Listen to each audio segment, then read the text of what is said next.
We hebben het gehad in de afgelopen maanden over kwetsbaarheid en over gezamenlijkheid. Kwetsbaarheid als de gevoeligheid naar jouzelf. En gezamenlijkheid als de gevoeligheid voor het samen zijn met anderen. En mij leek het fijn om daarom vandaag in te gaan op het begrip vrijheid. Niet alleen het begrip, maar ook de inhoud natuurlijk. Want ja, we mogen wel dan gevoelig zijn geworden, of zijn, natuurlijk zijn we dat, maar hebben we ook de vrijheid. En ik dacht dat vrijheid misschien een belangrijk begrip en woord is in deze tijd, omdat we door het corona gebeuren het idee in ieder geval hebben dat we in onze vrijheid beknopt zijn geraakt. Dat is natuurlijk maar de vraag of het daadwerkelijk vrijheid is. Natuurlijk is het fijn dat je je vrij kunt bewegen. Natuurlijk is het fijn dat je naar buiten kunt stappen wanneer je wil. Met z'n allen door de winkels kunt lopen. Dat je overal naartoe kunt gaan. Dat voelt vrij. Maar is dat de vrijheid die je nou per se gelukkig maakt? Is dat vrijheid? Als ik kinderen een kaartje geef voor een pretpark, dan gaan ze de hele dag van alles doen. En ze zijn vrij om overal in en op te gaan. Maar zijn ze dan vrij of hebben ze zich alleen maar vrij kunnen uitleven? Ik kan jou misschien de ruimte geven om te zeggen, nou doe maar waar je zin in hebt. En dan doe je allerlei dingen waar je zin in hebt. Maar ben je dan een vrij mens? Of ga je op den duur alleen maar bedenken wat je allemaal nog zou willen doen? En lijsten maken van wat allemaal nog bij je vrijheid zou moeten horen. Is dat vrijheid? Is een mens vrij die kan doen wat hij wil? Als je ten opzichte van een ander mens gewoon je gang zou gaan en niet zou voelen hoe die andere mens zich voelt bij hoe jij je gang gaat, is dat dan vrijheid, dat jij gewoon doet wat je wil? Of is het een vrijheid om ook te voelen wat de ander daarbij voelt? Heb je die vrijheid om zowel te voelen wat jij zou willen doen, als ook te voelen hoe dat op de ander overkomt en of dat wel werkelijk iets is wat je fijn vindt? Dus als je dan voelt dat een ander iets misschien niet fijn vindt, wat jij heel graag zou willen doen, of wat jij zou doen als je je gang zou kunnen gaan, dan zou je kunnen gaan denken, ja, maar als ik daar rekening mee hou, ben ik mijn vrijheid kwijt. Maar je zou ook kunnen voelen van juist, ik heb de vrijheid om rekening te houden. Of om me iets gelegen te laten liggen aan wat de ander voelt.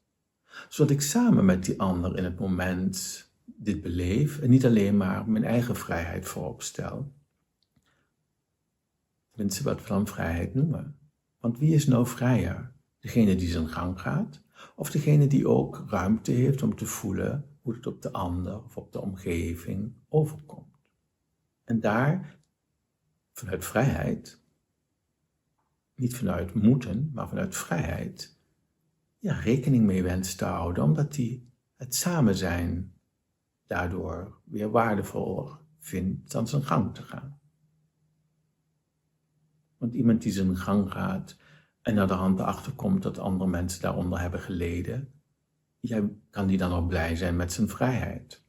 Het is natuurlijk wat zwaar aangezet, maar als je je gang gaat en je bent niet aan het voelen hoe dat voor anderen is, of je trekt je daar niks van aan, wat we natuurlijk vaak zien, is maar de vraag of die vrijheid bevredigend is, of dat echt vrijheid is, of dat je ook echt een vrij gevoel geeft.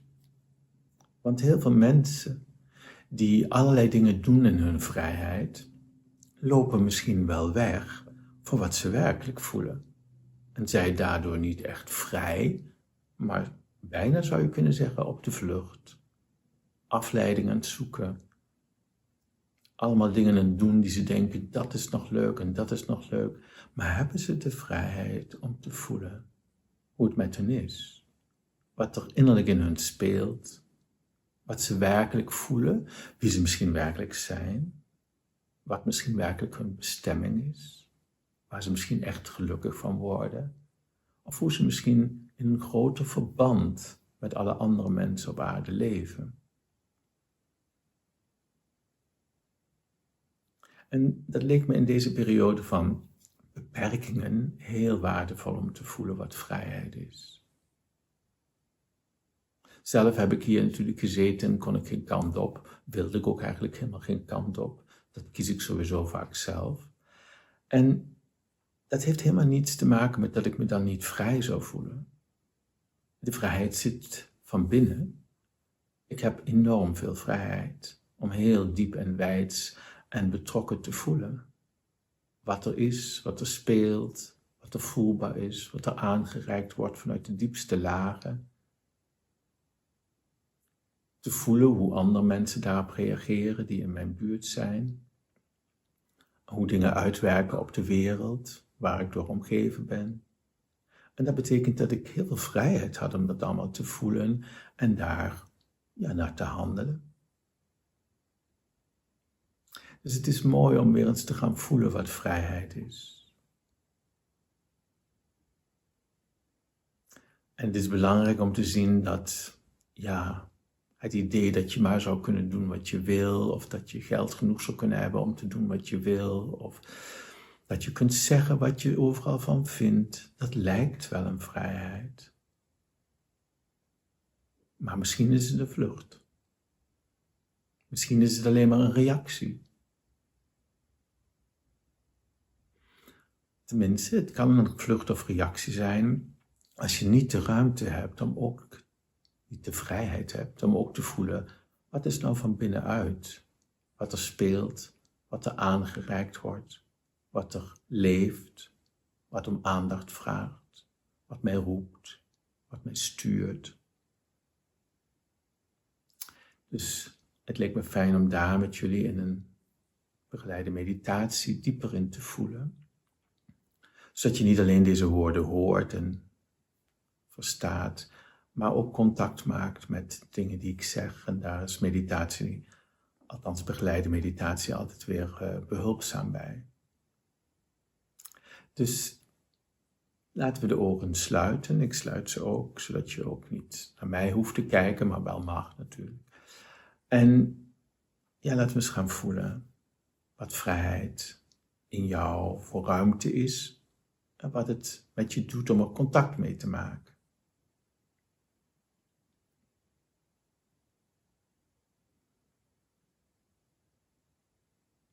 Allereerst laat je natuurlijk gewoon al die woorden die ik gesproken heb in het contactmoment dat we daarbij even hadden, laat je even wat tot rust komen. Dat zijn allemaal indrukken.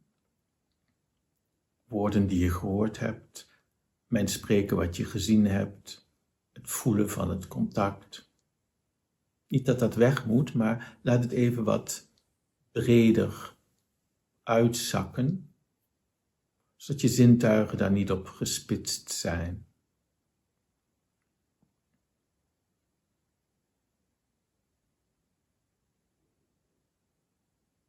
Je maakt dan weer contact met je lichaam.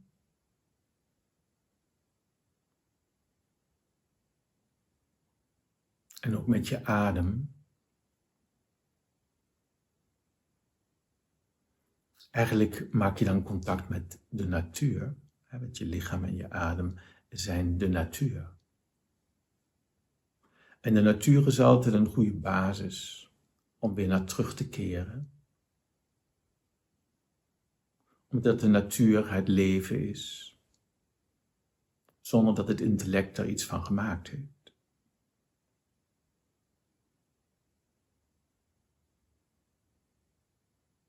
Je kunt weer voelen of je je door de aarde gedragen laat worden, want dat is ook natuur. Het is niet de bedoeling dat je erboven zweeft, maar het is de bedoeling dat je er contact mee maakt, omdat de aarde een stabiliserende factor heeft op je bestaan.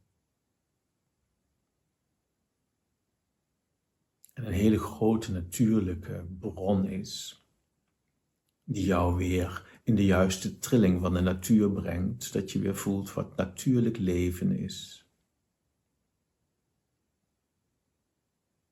De adem verandert daar ook door en krijgt ook meer ruimte om naar beneden toe plaats te vinden. Als je met de aarde verbonden bent. En die verbinding betekent niet dat je iets moet doen, maar dat je je door gedragen laat worden en de uitwisseling met de aarde verwelkomt. Met de energie van de aarde. Zodat aarde, lichaam en adem je weer met de natuur in verbinding brengen.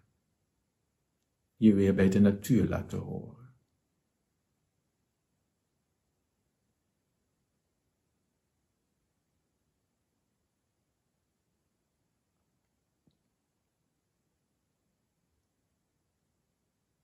De aarde draagt.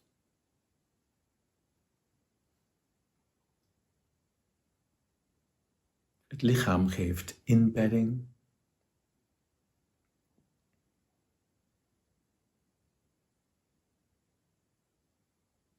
Waarin de adem beweegt en je steeds laat voelen van je krijgt en je laat weer los.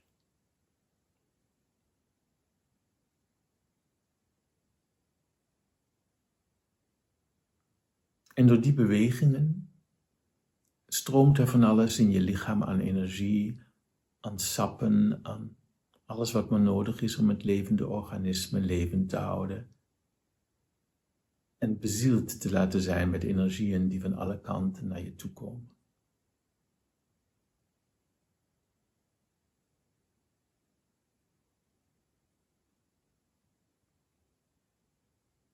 En ik weet niet of je dat al voelde, maar dit is voor mij een eerste uitnodiging tot je vrijheid.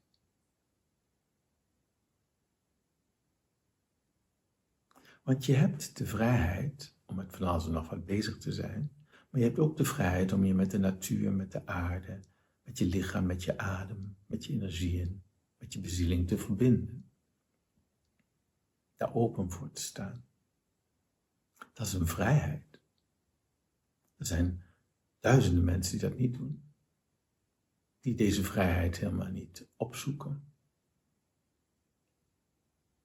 Maar ik nodig je ertoe uit om deze vrijheid te gebruiken en dit contact te maken met de natuurlijkheid van je menselijke bestaan.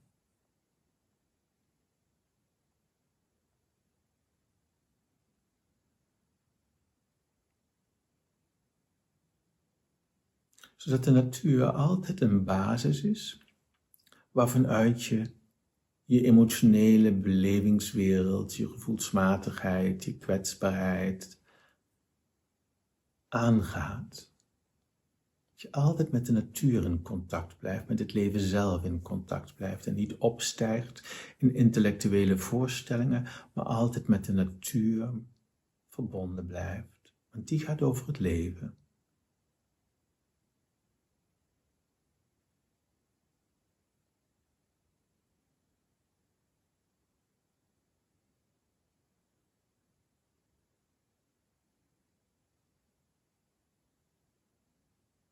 En als we zo'n beetje contact daarmee hebben gemaakt, en je laat het woord vrijheid eens in je komen,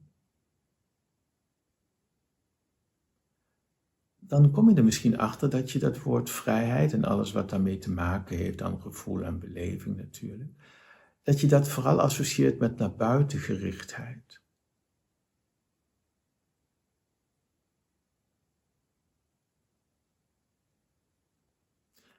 En dat is ook een deel van de vrijheid natuurlijk, om zo uit te kristalliseren als je bent, om jezelf te zijn, om vorm te geven aan alles wat in je leeft.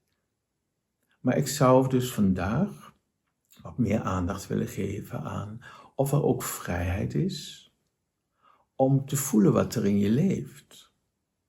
Om je ziel te voelen bijvoorbeeld. Of om te voelen dat het leven in jou plaatsvindt en dat je contact kunt maken met jouw levend zijn. Dat je misschien de vrijheid kunt gaan voelen wat er van binnenuit aangegeven wordt over wie je bent, waarom je hier bent.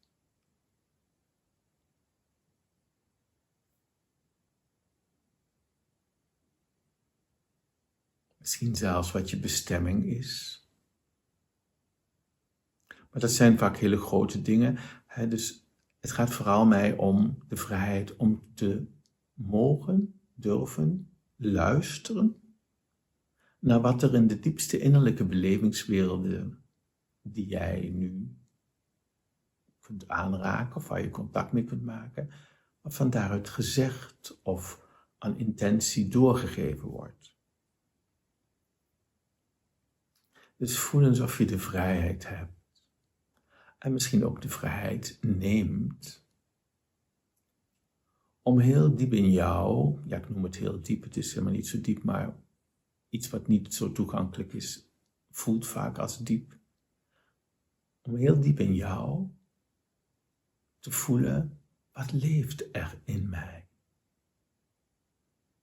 Wat voor een sfeer heerst er diep binnenin mij?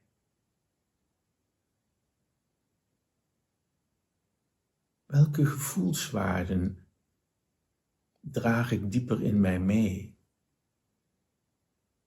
Als ik me open voor waar mijn leven over gaat, of waarom ik zelf het gevoel heb dat ik op aarde ben.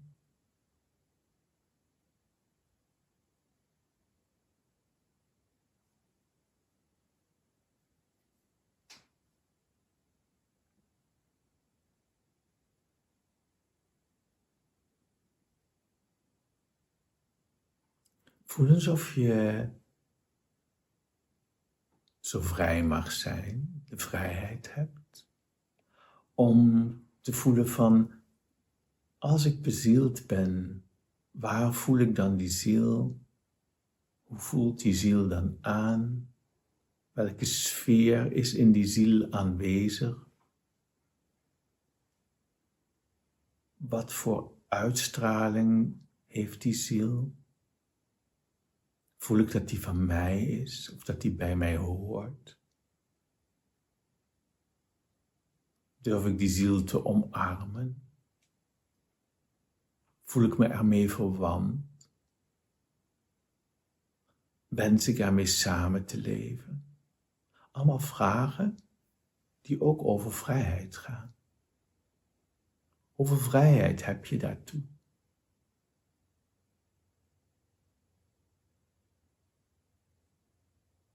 Hoe vrij mag jij je diepere innerlijke belevingswereld voelen, ontmoeten, aangaan, ervaren?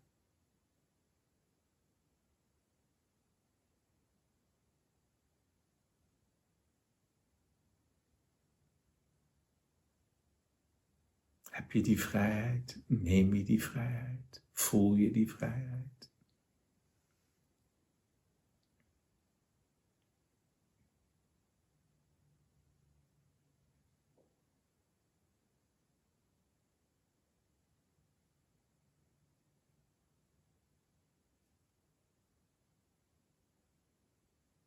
Net zoals je de vrijheid hebt om je adem te voelen in zijn bewegingen, zou je ook mogen voelen hoe je dieper weg bezield bent.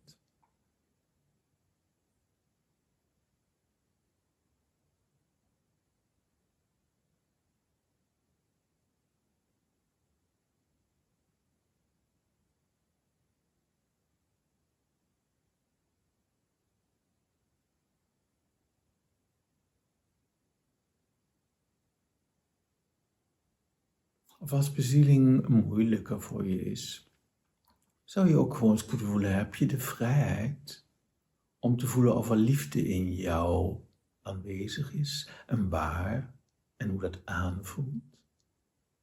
Of dat er bepaalde plekken in je zijn die je als liefdevoller dan andere plekken ervaart, of waar je makkelijker liefdevoller mee in relatie staat.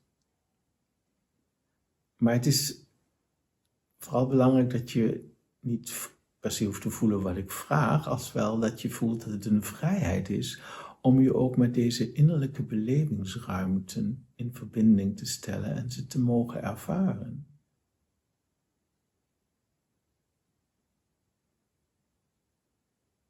De vrijheid om van binnenuit geïnspireerd te worden.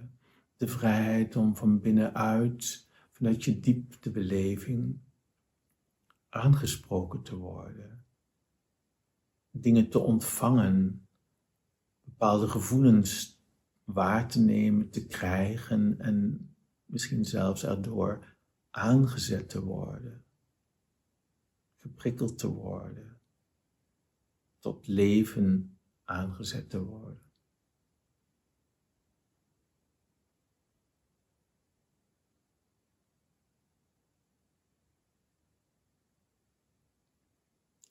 En er is zo ontzettend veel in die innerlijke belevingsruimte te voelen. Die is zo ontzettend uitgebreid en zo diep als je maar wenst te gaan. Daar is een hele hoop vrijheid te beleven. Om dat allemaal te voelen.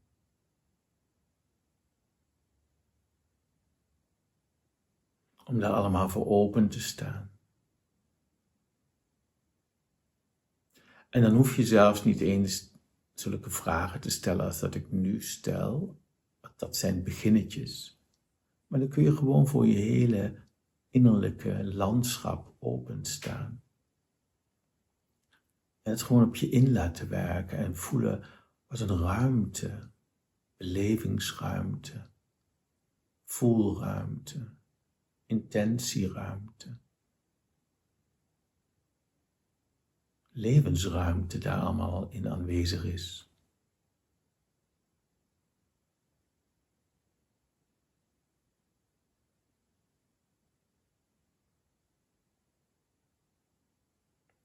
En je hebt kans dat je door de vragen die ik gesteld heb, vooral in je romp aan het voelen bent, fysiek gezien dan. Maar er is ook heel veel ruimte in je brein. Als je gaat voelen wat er in de diepte van je bewustzijn allemaal te ervaren is.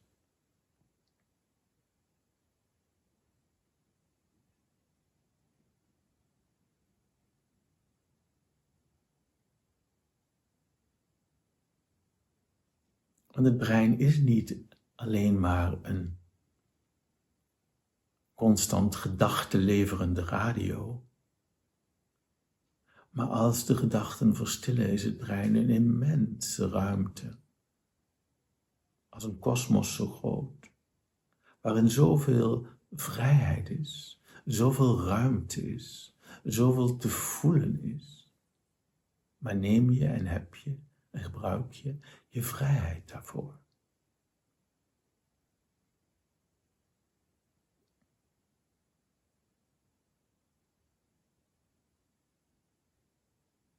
Want het brein is niet alleen om te denken.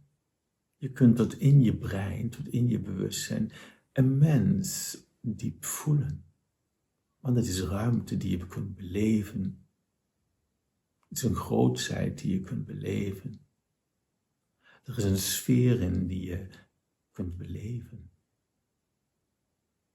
Net zoals je de sfeer van de open kosmos kunt beleven, zo kun je ook de sfeer van de diepte en de ruimtelijkheid van je bewustzijn beleven.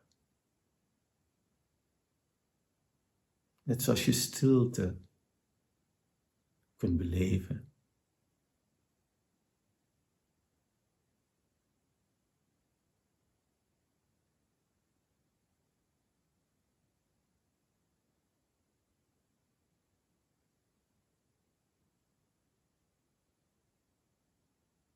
En de vraag is dus steeds, of de opmerkzaamheid is steeds van, voel je dat het een vrijheid is?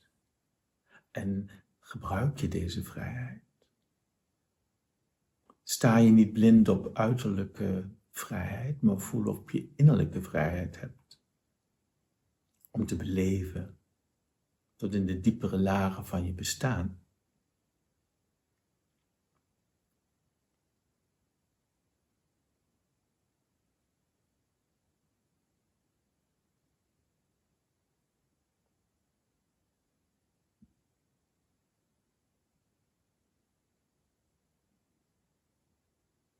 De vrijheid om je door de aarde gedragen te laten worden en dat te voelen. De vrijheid om je lichaam te voelen, waarmee je alles kunt waarnemen. De vrijheid om je adem te voelen en zijn bewegingen.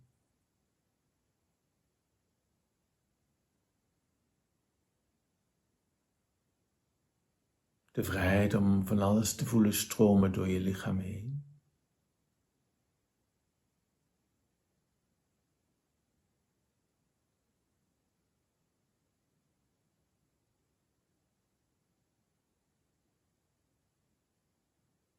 De vrijheid om allerlei energieën vanuit alle kanten om je heen op je in te laten werken.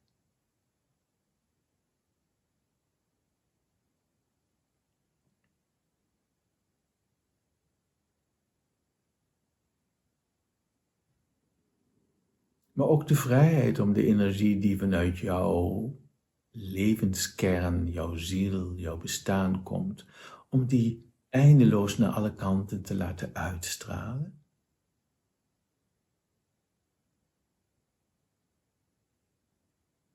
En te voelen hoe die aanvoelt. En hoe dat uitstralen aanvoelt.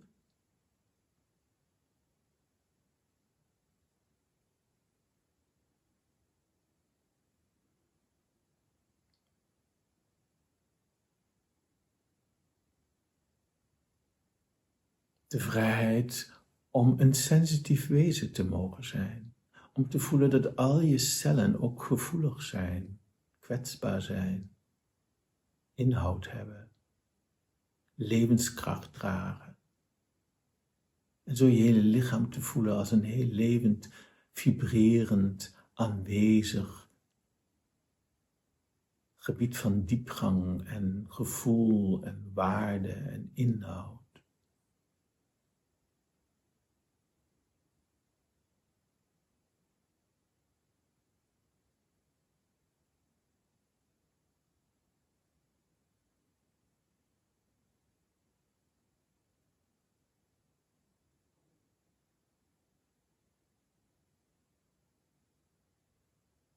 De vrijheid om tot in je ziel, tot in de diepere lagen van je gevoel, tot in jouw beleving van liefde te voelen. Waar en hoe dan ook maar. De vrijheid om daar open voor te staan en dat te beleven.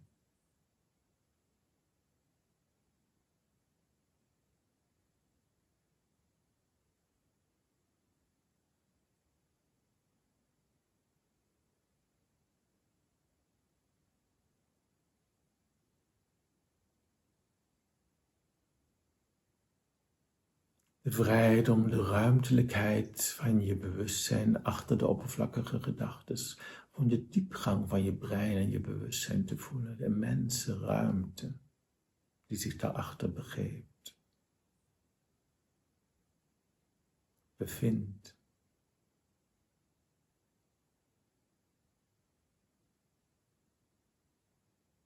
En eindeloos uitstrekt.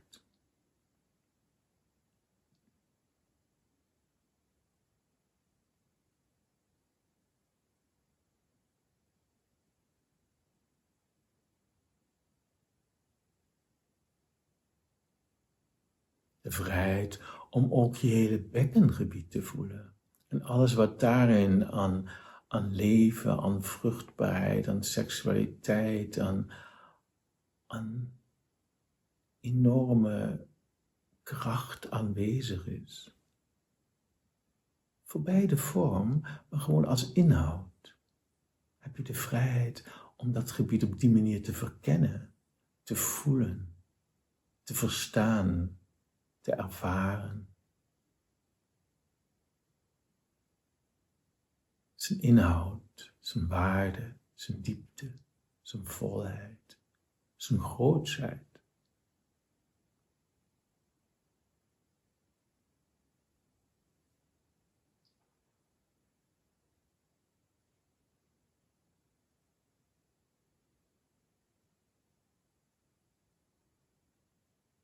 De vrijheid om steeds opener te gaan, wijdser te voelen, En om steeds meer te voelen, wat voel ik daar? Wat hoor ik daar? Wat is daar voor een kwaliteit? Wat is daar voor een licht? Wat is daar voor een waarde? Wat is daar voor een inhoud? Als ik nog vrijer, nog opener, nog meer bereid om toe te laten, als ik die vrijheid gebruik om mijzelf, mijn innerlijke belevingswereld en de diepte van mijn bestaan in vrijheid te voelen, te ontmoeten.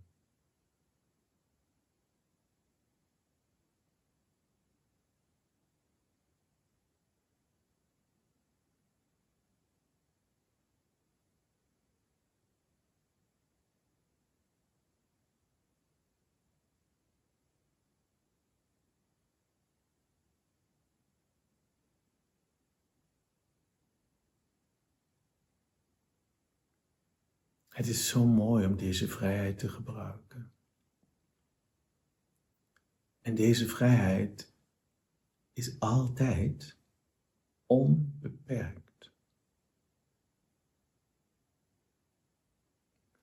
Want ze is niet afhankelijk van wat je van buitenaf voor toestemming krijgt, maar ze is afhankelijk, ja, van of jij bereid bent om die vrijheid te nemen. Het is een vrijheid die je hebt gekregen en die je mag gebruiken om dieper in contact te komen met het leven zelf, met de mens die je bent, met wat mens zijn überhaupt betekent, wat leven betekent. Om zo dichter bij datgene te komen wat de bron is van alle bestaan. En zo het leven op een hele andere manier te verstaan. En misschien ook daardoor te verstaan waarom jij hier bent. Waarom jij bent. Niet dat dat laatste het belangrijkste is, dat is eigenlijk het minst belangrijke, want dat komt vanzelf als je diep contact maakt met de echtheid, met het leven dat je bent. En als je dus bereid bent om steeds vrijer te worden en de vrijheid steeds meer aan te gaan, niet in het doen waar je zin in hebt of je mening te verkondigen, die je op dat moment toevallig hebt, maar om open te gaan voor wat je allemaal al bij je hebt, wat je allemaal bent, en voor de immense ruimtelijkheid die zich in je diepste beleving uitstrekt op alle gebieden. Want nogmaals, die is eindeloos. Niemand heeft zijn hele brein of bewustzijn doorvoeld. Niemand heeft zijn hele bezieling doorvoeld. Niemand heeft zijn eigen leven helemaal zo doorvoeld dat alles overzien of duidelijk is. Dat is zo groot. Maar door er in vrijheid open voor te staan, krijgen we steeds meer contact met de sfeer die er is, met de waarde die er is en met de inhoud die er is. En die zegt ons heel veel over wie we zijn, wat we zijn, waarom we hier zijn, wat leven is, waar leven over gaat. En wat de oorsprong van leven is. Waar we uiteindelijk allemaal uit voort zijn gekomen en in terug zullen keren. Want leven blijft leven. Welke vorm het ook maar aanneemt.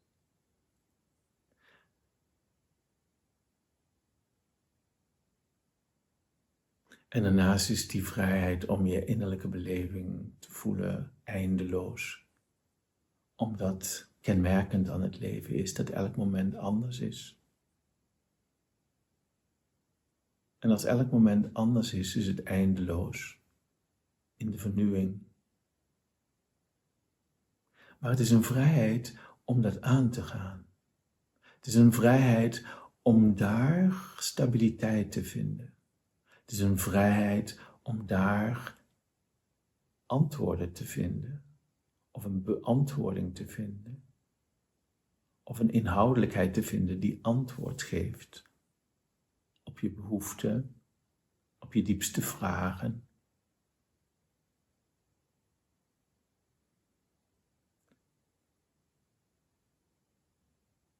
Want je kunt de hele dag in vrijheid wel doen waar je zin in hebt, maar misschien ben je als je naar bed gaat weer eenzaam.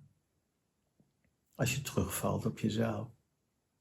Maar als je in deze ruimte de vrijheid neemt, leer je misschien zo'n diepe inbedding en waarde te voelen, waar je altijd weer op terug kunt komen. Ook al is er geen vrijheid om je heen, en toch voelt dat het je gelukkig maakt, omdat het beantwoordt aan wie je bent en dat jij meer samenvalt met wat je werkelijk bent. Het is de inhoud die dan samenvalt met jou. Maar als je allemaal dingen doet, hoe vrij dan ook, wil dat nog helemaal niet zeggen dat je samenvalt met wat je bent. Het is misschien vooral afleiding. En als we alsmaar in de afleiding zitten, leren we de diepgang van onszelf niet kennen en kunnen de diepste vragen, de diepste behoeften naar thuiskomen niet beantwoord worden. Daarom is het belangrijk om te voelen dat uiterlijke vrijheid om te doen wat je leuk vindt of belangrijk vindt of zin in hebt, dat dat niet een te groot deel wordt, want dan leer je eigenlijk jezelf niet kennen.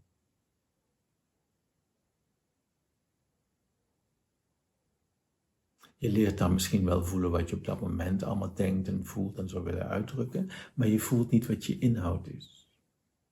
En je voelt niet of je misschien wel een bestemming in je draagt waarmee je in overeenstemming zou wensen te handelen. Dus mag je openen, mag je vrij omgaan met alles wat een innerlijke beleving eindeloos diep, eindeloos verrijkend, eindeloos inhoudelijk en eindeloos ondersteunend voor je aanwezig is. Mogen we die vrijheid weer gebruiken, aangaan.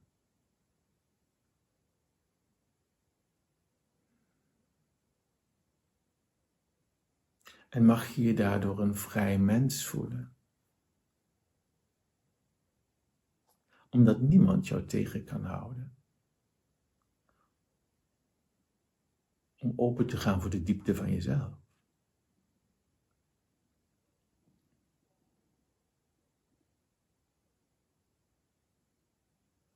Die vrijheid kan niemand je afnemen. Die bepaal je zelf.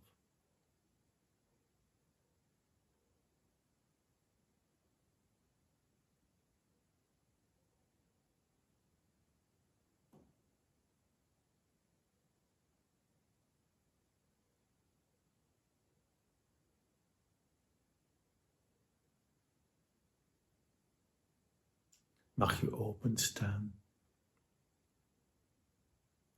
Mag je de vrijheid vrij gebruiken. Ongelimiteerd. Onbeperkt. Om je eigen diepgang, je eigen inhoud te voelen, te verkennen, te ontmoeten, van invloed op je te laten zijn. De diepgang van je bewustzijn, de diepgang van je bezieling, de diepgang van je menselijke bestaan.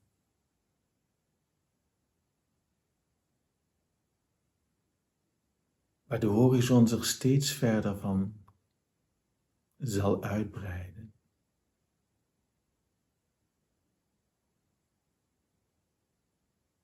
Naarmate je dieper er naartoe gaat, schuift de horizon gewoon mee. Het is eindeloos. En je kunt er een immense ruimte en vrijheid beleven. Een vrijheid die alleen jij jezelf geeft. En waar ik je toe uitnodig.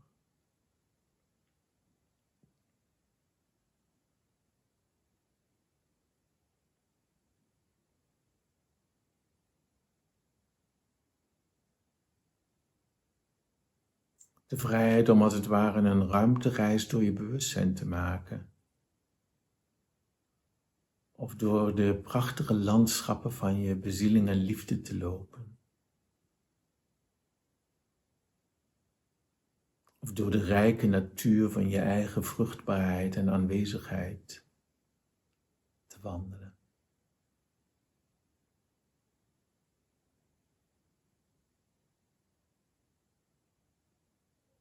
De vrijheid om door de diepgang van het leven je te bewegen, te voelen. En met alle andere leven verbonden te raken. Want we hebben allemaal dezelfde en alles heeft dezelfde achtergrond. In de diepte. Maar het is vooral die vrijheid. Want je bent zo ontzettend vrij. Als dat je jezelf die vrijheid geeft. Als dat je bereid bent om te voelen. Ook in je diepere innerlijke zelf. In het leven dat jij bent.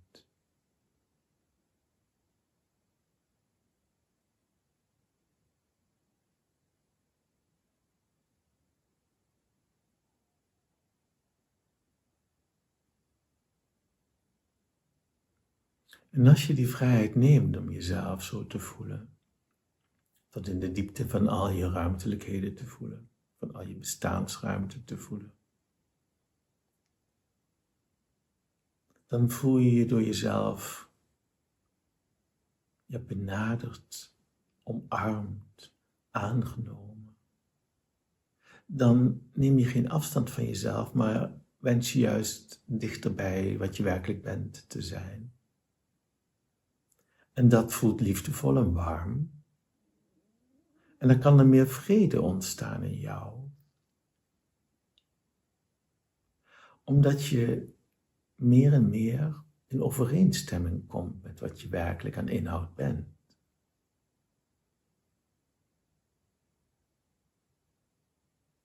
Vrede is ook afgeleid van het woord vrijheid, of vrijheid is afgeleid van het woord vrede. En dat betekent dat er spanningsloosheid is. En als jij zo open bent voor je eigen inhoud, in de wijdste zin, en je wenst dat in vrijheid te voelen, dan is er geen wrijving tussen jou en wat je voelt. Tussen jou en wat je bent. Tussen jou en je diepere waarde. Tussen jou en je ziel.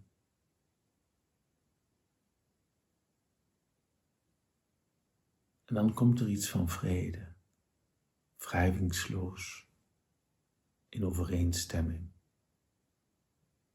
nabij, samen met jezelf. Dat is wat deze vrijheid ons brengt.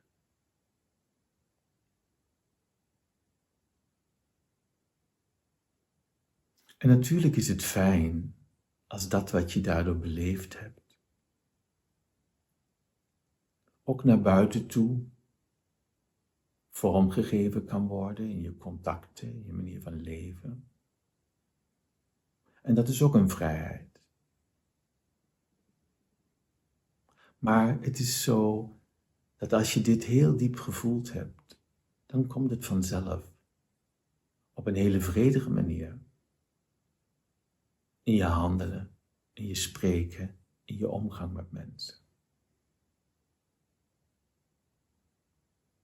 Daar hoef je niet stoer voor te kunnen zijn en iets te durven. Maar als je dingen heel diep gevoeld hebt, komen ze vanzelf in je functioneren terecht. En daarom is de vrijheid om contact te maken met de diepgang van jezelf. Een vrijheid die je jezelf geeft en waar niemand je in zal belemmeren. Die vrijheid is het belangrijkste, want van daaruit zal het vanzelf in de oppervlakte komen. In je functioneren komen. In je leefwijze komen. En ik hoop vooral dat ik jullie vandaag heb mogen laten voelen dat je vrij bent. En dat die vrijheid niets te maken heeft met of de omgeving je die vrijheid geeft om te doen wat je zou willen doen.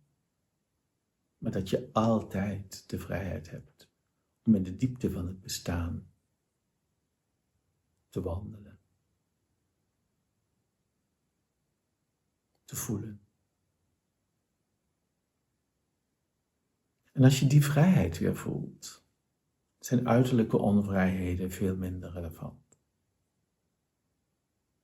Als je die vrijheid weer voelt, heb je ook weer eigenwaarde, want je gaat niet meer alleen maar praten over wat jou allemaal tegenhoudt, maar je voelt, het is aan mij hoe diep ik wens te voelen, hoe diep ik het leven wat ik al ben aanga en hoe diep ik de bezieling in mij opzoek.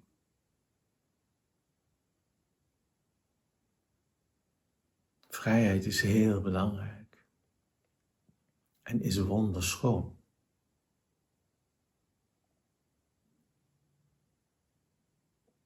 En we hebben nooit momenten gehad waarop we die vrijheid waar ik nu over spreek niet konden aangaan.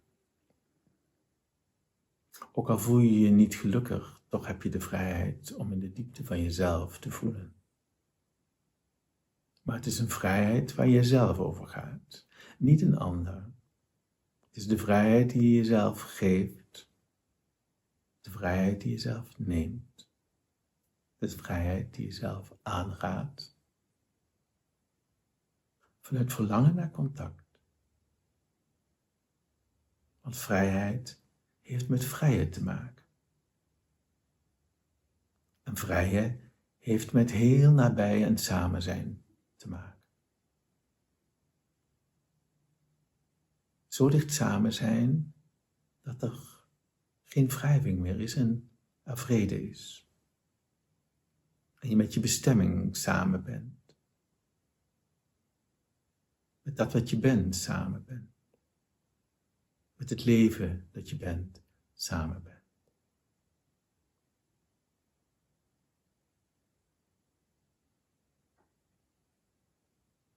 Voel nog even in stilte.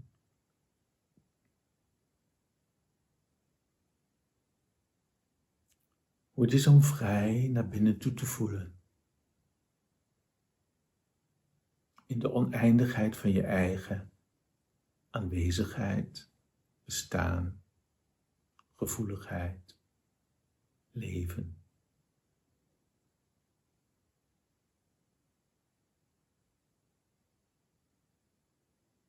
In de oneindigheid van jou.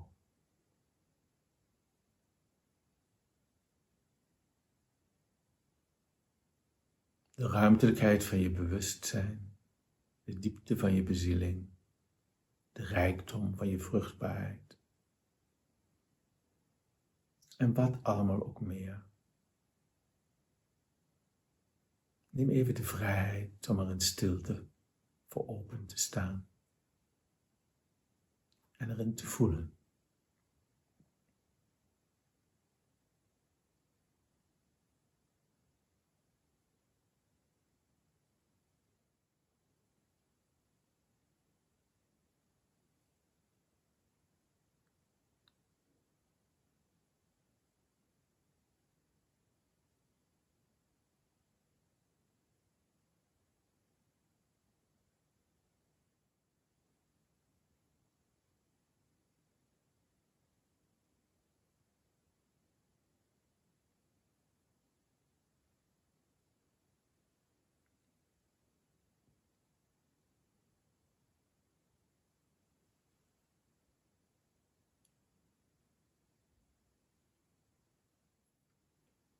Ja, om dan je ogen ook weer te openen.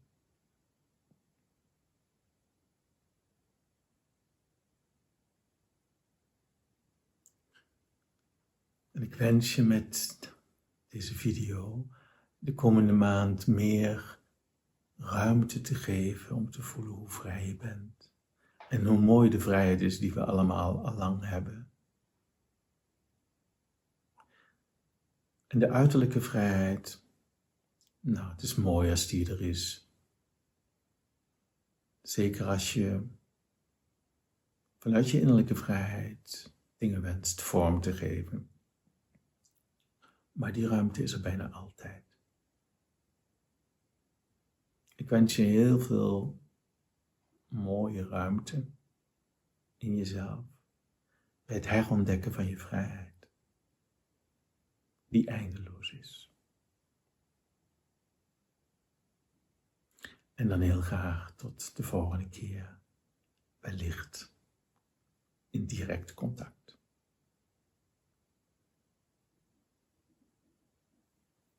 Heb een goede